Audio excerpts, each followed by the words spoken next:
Momentový klíč je nástroj používaný pro utažení matic a šroubů požadovaným utahovacím momentem a tím vytvoření správného tahového napětí.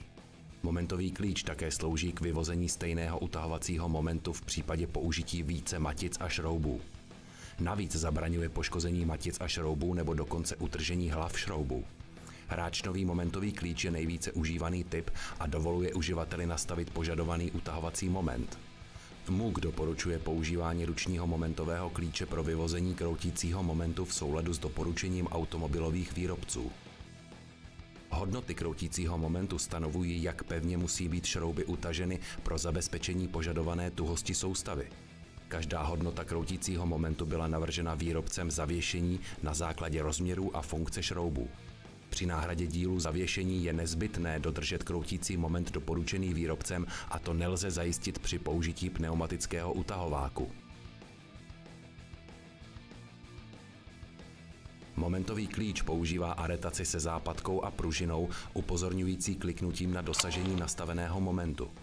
Použití pneumatického utahováku neumožňuje tuto zpětnou vazbu. Nepokračujte v utahování, pokud jste již dosáhli kliknutí, jinak hrozí přetažení.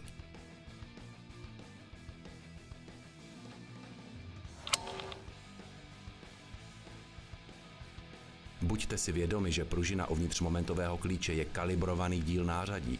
Nejlepší způsob ochrany je ukládat nástroj s nepředpjatou pružinou.